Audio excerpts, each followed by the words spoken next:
Welcome to the Earning Freedom Podcast. I am Michael Santos with michaelsantos.com and prisonprofessor.com. Today I have the privilege of introducing you to a mastermind. In fact, I call him a mastermind because he's an individual who faced some significant challenges, but instead of allowing those challenges to overcome him, he took action, and we're going to hear about him right now. I want him to introduce himself because I don't know whether he wants me to use his full name, so I'm more interested in his story than his name. Why don't we introduce yourself as you would like to be called today, and thank you for joining Earning Freedom. Hi, Michael. How are you? My name is Donald Gridiron, Jr. I don't mind you using my full name. There's a man after transparency. That is awesome, and we know he's a fan of the Los Angeles Dodgers because he's got the Dodger blue hat on. Mr. Gridiron, why don't you give us a little background into your life? Well, basically, I was certified as a certified public accountant in May of 1990. And I worked for what then was a Big 8 accounting firm of Touche Ross that became Deloitte & Touche. And I'm married, been married for 25 years. I have 3 children, a son, Donald III, at 24, 2 daughters, Brittany at 21 and Victoria at age of 17. And I find myself in unfamiliar territory in that I'm speaking to you about the criminal justice system. Something I thought I'd never be talking about. It's not the first time we've spoken, though, Donald. You and I have spoken earlier before. Why don't you tell our audience a little bit about how we got connected? Well, back in March of 2014, a good friend of mine, he was a pastor of a church, I had to let him know that I was embezzling funds from his organization.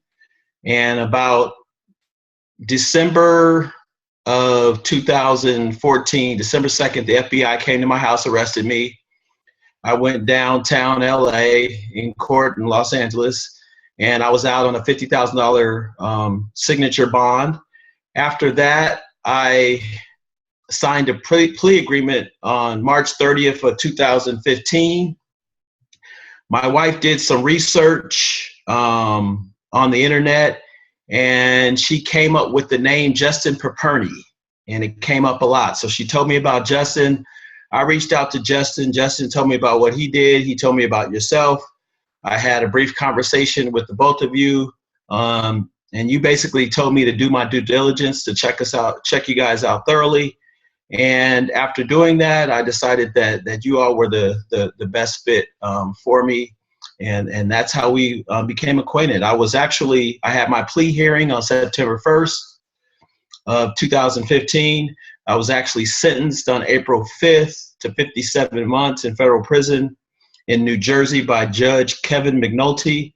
And on April 18th, my 52nd birthday, the birthday I'll never forget, I received my designation letter that I'll be having to turn myself into Sheridan Federal Prison Camp up in Sheridan, Oregon on July 5th by noon.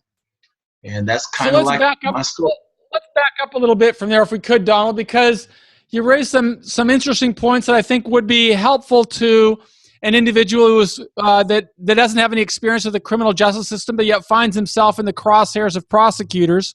You said that you reached out to Justin before you had your pre-sentence investigation, before you were sentenced. Tell us a little bit about the work that you anticipated doing with Justin. You also said that you got 57 months. I'd like to hear what you were anticipating before you got that sentence. Well, before I got the sentence, let me talk about the latter first. According to the sentencing guidelines, I knew I was looking at 57 to 71 months. That's pretty much what the PSR stated. That's pretty much what the prosecution was seeking, and I knew I was looking at that time frame. I did reach out to Justin before my pre-sentence investigation. I didn't even know what that was. You all both educated me on that process. And basically, Justin prepared me for the pre-sentence interview, which took place, in my instance, it took place immediately following my plea hearing, because my case was being handled out of Newark, New Jersey. So I met with the probation officer. My son went and my wife went with me to my plea hearing. And my wife and I spoke with the probation officer immediately following my plea hearing. And I probably spoke to probation, I want to say probably about maybe 90 minutes to 2 hours. They interviewed me, and they send you a questionnaire and forms of a lot of forms and questions prior to, but then they also have you discuss some things when you're actually in the interview process. Mm-hmm. And was there anything in particular that you had to prepare for in anticipation of that pre-sentence investigation that might influence your journey through prison that you can remember? Well, I remember specifically that I through you all's assistance, with you all's assistance, I created a narrative that basically it ended up being a 7-page narrative that basically gave the background of my background, and it showed me in the light that I wasn't just, you know, the criminal behavior that took place, the why I was seeing the judge. It actually gave the judge, if you will, a video, you know, video narrative of my life as opposed to just a snapshot. And it talked about where I was raised, my parents, my background, my professional background, what I had been doing since I spoke to Pastor Powell and admitted that I was guilty. I immediately went into Gamblers Anonymous because I had a gambling addiction, or later I found out I was diagnosed with a gambling disorder. And it basically spoke to me admitting to my guilt and taking full responsibility for my actions and what I was doing to better myself as a result of the predicament I found myself in. Yeah, I would say in addition to that, Donald, it didn't only express your remorse, but it also helped anybody who read it, including your probation officer, your judge, the future prison officials, to see you as something more than just a criminal charge. I hope that anybody who reads that document is going to see you for the professional that you were, an individual who, because of some external factors, ended up sliding and making some decisions that put you in this position. But what's really important about your narrative, I think, is that you really identify with the victims, and instead of just dealing with your own challenges. So I think that narrative is going to have a huge role. I think it probably had some influence on your sentence, and it will definitely have some influence on you being able to get out sooner than otherwise you would have. How did your probation officer and judge react to your narrative? My probation officer basically said that he had never seen anything like it before. It was 7 pages, as I stated. And he just basically sat back in his chair and he said, how did we get here? I read this, I look at him. I don't see people like him in front of me on a daily basis. I don't see people here with their wife and their son traveling from another state. That just doesn't happen. And so he was shocked, and he basically reached out and said, you know, he gave us some suggestions on what to do. I don't want to go into specifics of some of the things that he stated that we should do, but he said that we should do X, Y, and Z. We did X, Y, and Z. And while I was at my sentencing hearing, the judge spoke long and detailed about my sentencing. He said that he considered the high end when he initially got this case. He looked at all of the factors. He read everything that was presented to him, including the narrative, the 42-page PSR. My PSR was 42 pages. He read the 25 letters that I sent him from family and friends and associates. And then I also spoke at my sentencing. And then he read the letters from my doctors that I had submitted as far as the gambling and the substance abuse addiction. And he took all of that into consideration. He said that he was leaning towards the high end of the sentence, but as a result of me being here and the support and the family support, because my parents and my kids and my wife, Natasha, and my sister, who is an attorney, all accompanied me to my sentencing hearing. And he said he decided upon 57 months after going through all of that information. You know, I wanted you to make that statement, Donald, because I think a lot of people go through the criminal justice process and they don't recognize the importance of what a defendant can do to move the needle. They kind of outsource everything to the defense attorney. And in your case, you had the courage to take action. And I think that as a result of that, it means that you're going to be home with your family sooner. To your point, Michael, I also had a public defender. Her name was Candace Hom. She actually was an undergrad of Harvard, and she went to Georgetown Law School, and she's actually a native of Sacramento, California.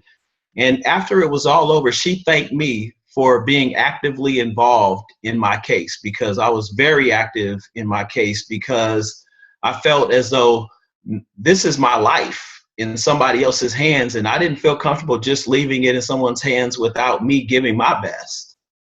Mm-hmm.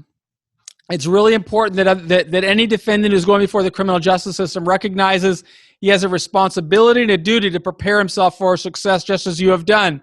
And I suspect that you have some questions now that you are moving closer to the date where you will surrender to Sheridan. I know that you have some questions about the system.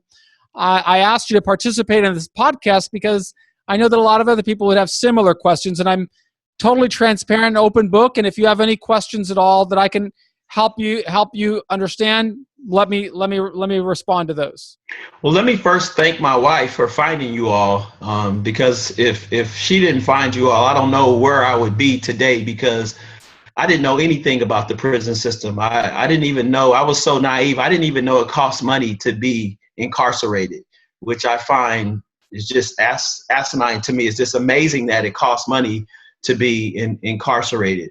But one thing, I was talking to a person that was at a federal camp in Kentucky, and he shared with me, I think he did 36 months there, and he was sharing with me that people wore gray sweats and black sneakers when they surrendered, and I've not found that to be the case. I've been told every time that you having to give everything up when you go.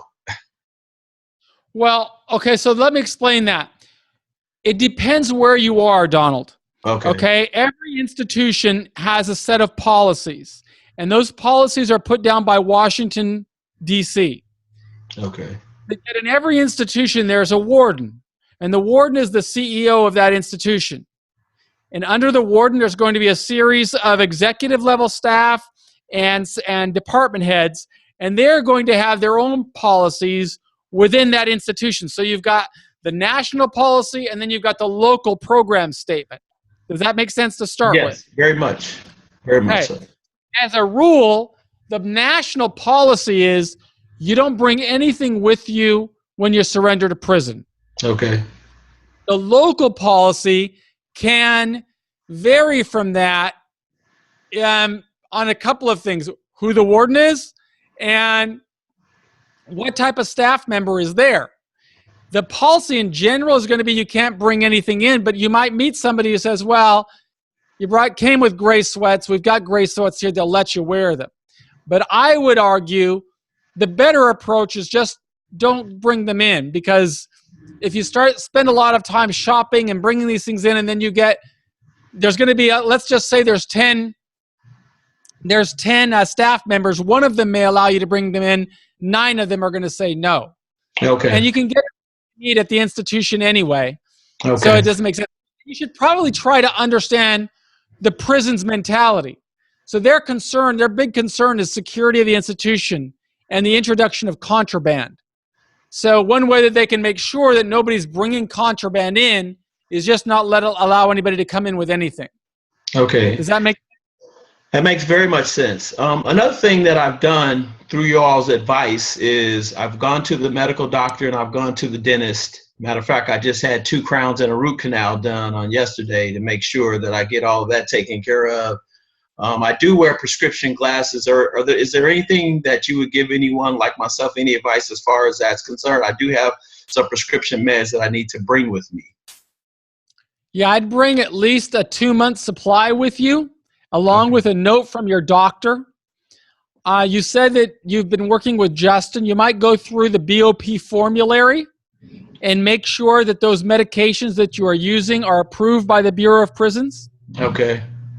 If they're not, if you don't find them on that formulary, you might try to get your doctor to write a letter explaining why you need them. Oh, okay. Okay.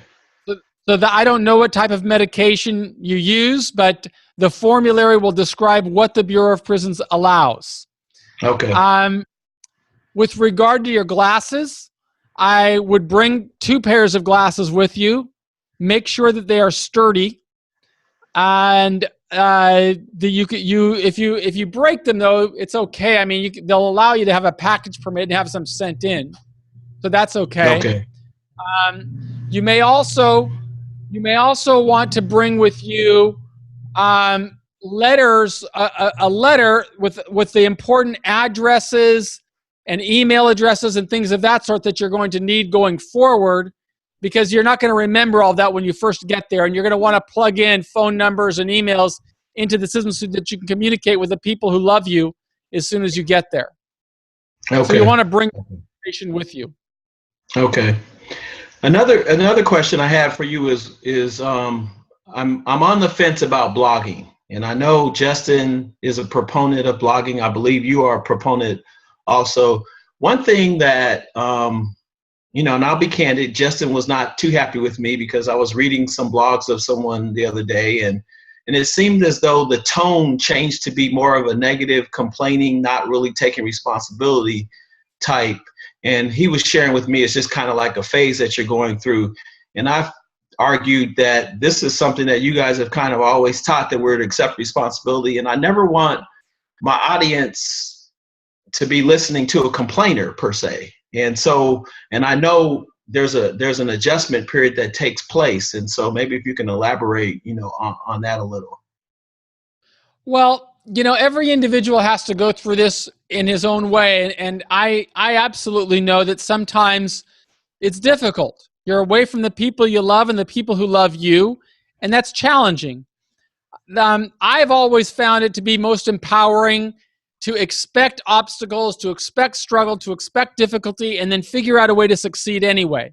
That's what worked for me going through the system.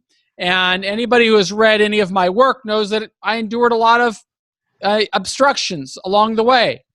But what made all the difference in the world for me was having an attitude that says, regardless of what the system does, I'm going to succeed anyway. And so I applaud you and admire you for having this conscientious effort to say, I'm never going to be a victim. I'm never going to be asking for pity. I know where I am and I have to succeed from where I am. That's an empowering attitude, and it's the right attitude. Okay, yeah. Whether you want to block or not, that's a totally different subject, I think. Blogging served my purpose when I was inside. I recorded every day that I was away and felt it was very important to tell the world what I was going to do while I was in there, and then invite them to hold me accountable, because it gave me a sense of purpose. Every day I had to try hard to work to prove worthy of the people who were believing in me. And I found that to be very helpful for me, because now I just wasn't waiting for calendar pages to turn. I was actually working toward achieving the goals that I said I was going to achieve. Mm-hmm. And I submit that will work well for you. It's no different from you as a young man when you were building your career. You'd mentioned that you were at Arthur Andersen or Deloitte & Touche or one of these big accounting firms. That didn't happen by accident. It happened because you made a commitment, said, I'm going to be the best in the world at what I do. I'm going to work hard. I'm going to put in the hours. I'm going to learn, and I'm going to learn from mentors. It's the same thing. You're going into an environment. You don't complain about it. You just say, I'm going to power through. But that said, I have a lot of empathy for other people, because I know that it's not easy to be apart from your family. And I know that there are different phases of that journey. I don't know what issue you're talking about with Justin, but I do know that as people go through this system, it can be very painful. And it takes a very strong mind and a lot of discipline to overcome that. And I don't have any doubt, Donald, that you have that strength and you're going to overcome it. Thank you. That's definitely the plan. I've read most of your books and pretty much everything that you put out. I am a subscriber to your Earning Freedom podcast series, and I have found that your interview with Christina McDowell was most touching to me. And I think because while she was a victim, my children, while I didn't have a private plane or anything like that, but my children lived a nice life. And that's now their life has changed dramatically as a result. And I am working very hard to strengthen my relationship with my wife, my son, and especially my two daughters. And I've actually reached out to Christina. I haven't heard back yet, but I'm hoping that I can connect with her, because I want to do everything I can to restore things and to be successful in my future endeavors. Well, I think that you're taking the first step by being completely open and transparent and describing what you're going to do. I encourage you to set some goals and invite them, as I said, to hold you accountable. And it'll give you something to work toward every single day. If you've got 57 months, you might try a pattern of telling your family, okay, this is what I'm going to do in the first half of my sentence. And on 57 months, what are you going to serve about? You're going to serve about 48. Do you qualify for the drug program? Yes. So you might only serve about 36, 37 months. And you might say, let's divide this time into thirds. This is what I'm going to do in the first third. This is what I'm going to do in the second third. And this is what I will have done before I come home. And invite them to hold you accountable along the way, just as you may hold your children accountable when they were younger and going through school and you had to measure them for their report cards. And so tell them it's time to hold you accountable for what you're going to accomplish, and set those types of goals. Let them know where you'll be in 3 months, and 6 months, and 9 months, and 12 months. And you're always going to be ahead of the game. That's what strategy that worked really well for me. Okay. All right. Were you ever at a facility that had RDAP? Every facility I was at had RDAP except Taft and Atwater. What would you recommend to someone that's possibly going to be going into RDAP? Well, I wouldn't make a different recommendation whether you're going into RDAP.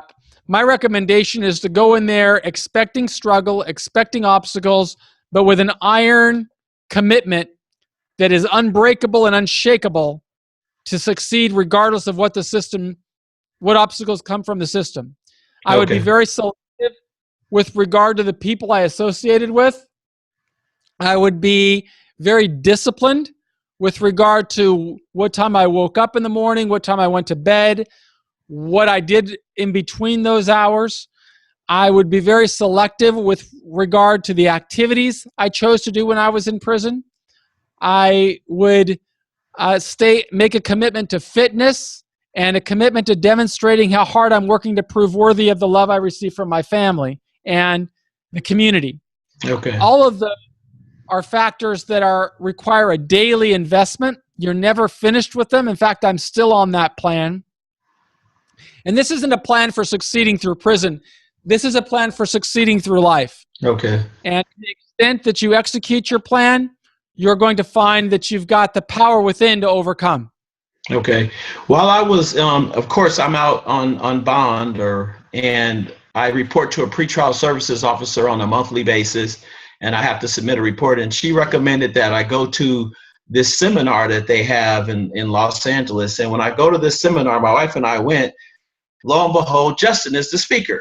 Justin Paperny is actually the speaker, and the Lompoc staff was there, and the warden. And one thing they emphasized was that on your PSR, make sure that it states that the high school is verified, that you graduated from high school. So I did do that.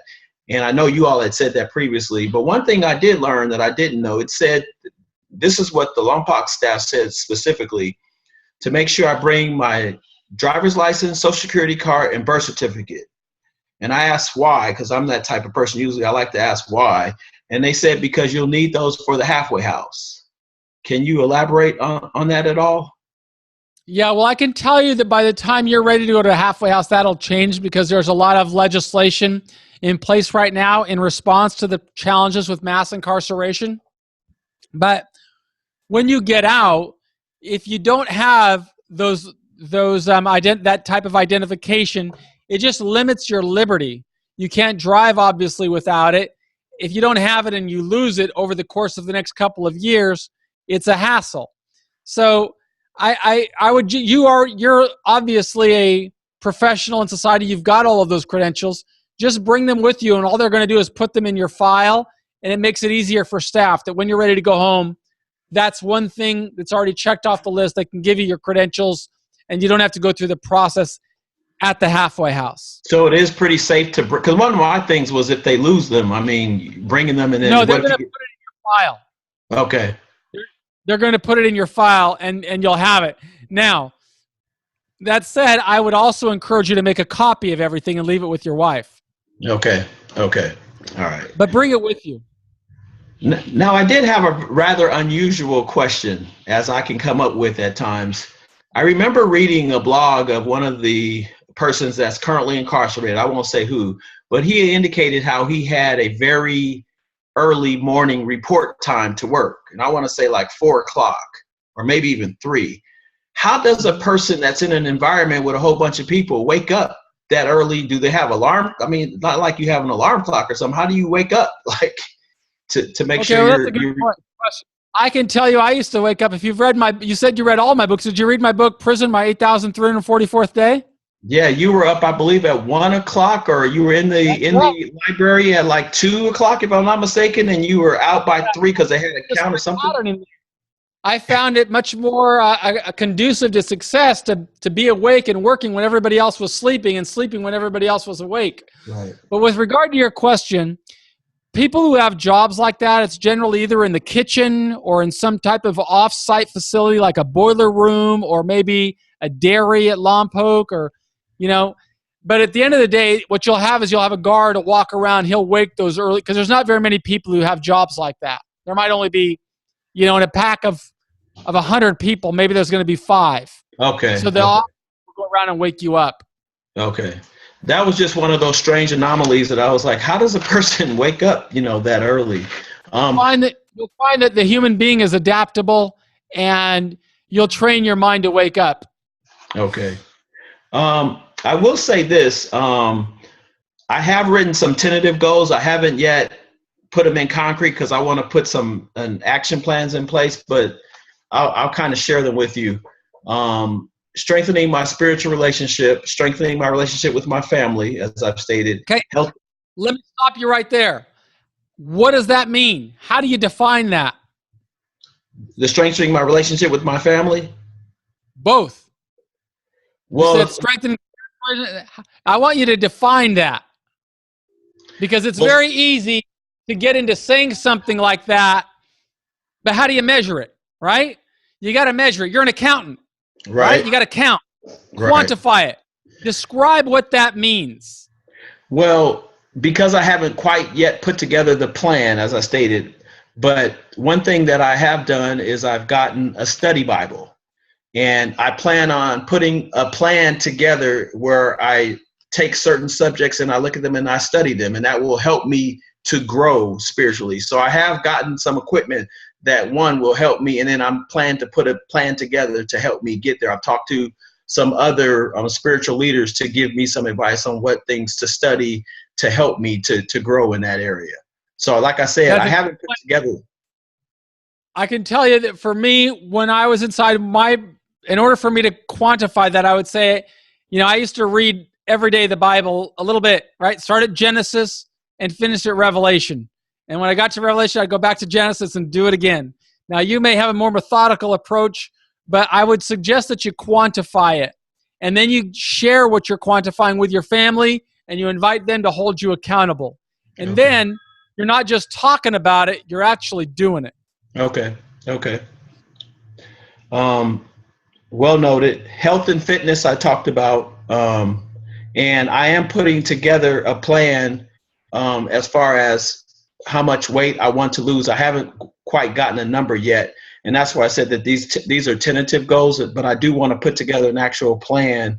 And I remember Justin saying that you don't want to do something that you can't maintain on the outside. So set goals that you can live with also when you get out. Because I think he was saying that some people, they work out 3 or 4 hours a day, and when you get out, you can't really do that, not practically speaking. Okay. Would you concur with that? Well, it's a little different for me because I served a very long sentence, and the things that I did in the beginning would change from what I did later because I advanced and I grew. And you will experience that same level of advancement and growth during whether you're there for 1 year or 2 years or 3 years or 20 years. I would not necessarily say that the same things I'm doing in prison are what I'm going to do when I come home, but it's about principles. It's about setting some principles. As long as you have discipline, I had no problem with saying I'm going to work out 3 hours a day in prison or 5 hours a day in prison. There were times in my life when that was important for me. It doesn't mean that I'm doing that out here, but I still keep a commitment to fitness because it's a principle of mine. It's something that I need to do is stay fit. But I don't consider it that I'm not doing the same thing that I was doing in prison. When I was in prison, I ran 700 miles in a single month. I'm not doing that out here, but it doesn't mean I'm not running, and it doesn't mean I've changed my principles. It just means that I'm focused on all of the other responsibilities that I have in society that I didn't have when I was in prison. You're going to find that when you're in prison, you're going to have more opportunities to really hone in on areas of your life that you may not be able to do outside. So I would advise an individual to figure out what's important to Donald, quantify it, and execute the plan every day. And it may be the same thing that you do when you come home. It may not. I don't know. Just make sure that Donald's in control of the plan. The plan isn't controlling Donald. One other thing is when you were preparing to get out, did you set a plan for what you were going to do on a daily basis? And if so, how successful were you in achieving that? I'm killing it, Donald. Well, I know that you're doing. I know that you're doing very well. But in terms of, because obviously you were incarcerated for such a long time, and you had a big adjustment when you got out. Yeah, it wasn't so tough because I prepared myself when I was inside. In the book Success After Prison, I described that it was the decisions that I made while I was in prison that influenced my success through 26 years in prison. And it's what allowed me to come back to society strong and create opportunities out here that I'm continuing to create. But when I left prison, I had a 5-year plan. Right. And in those 5 years, I made a commitment of what I was going to achieve. And now I'm like almost 3 years into that plan, and I'm still on it, but I'm ahead of schedule. But it's because I'm following that same disciplined, principled, values-based, goal-oriented adjustment that I will continue living because it works for me. Okay, I can appreciate that. And I did read that book also, so I am aware. And you actually sent me a book to look at, and I gave you some comments on before you published it. Okay, great. Donald, we're about at the end of my 30-minute podcast here. Is there any final words that you might want to share with our audience? Well, I think in working with you all and looking at a lot of your information that's out there, that success doesn't happen by accident. And one thing I'm doing on a daily basis is working, reading, educating myself. And my wife has been a tremendous help. My family has been a tremendous support. And I just want to continue that throughout. And I am preparing myself for obstacles, but I'm a winner, I'm a fighter, and I know I will be victorious and successful, whatever I put my mind to do. Well, that's encouraging. I know a lot of people will appreciate your words of wisdom, and I look forward to interviewing you on the flip side when you're coming back to society, about 3 more years, unless something good changes and you come back sooner.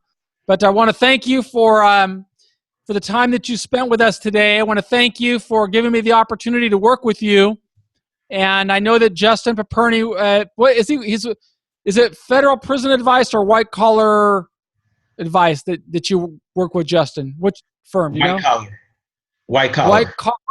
What's the name of the firm? It's White Collar Advice. WhiteCollarAdvice.com. Right. I'm glad that he was helpful to you, and I'm glad that you found value in the relationship, and I wish you a successful journey inside. I've got to sign off now because I'm about the end of this podcast. I am Michael with MichaelSantos.com and PrisonProfessor.com. We will have show notes, and I'll put a connection to Donald Gridiron's information if you want to contact him. I'm sure he would appreciate any feedback you might give him while he's inside. Is that right, Donald? That's right. Thank you so much. Thank you. Bye-bye. Hold on, buddy. Okay.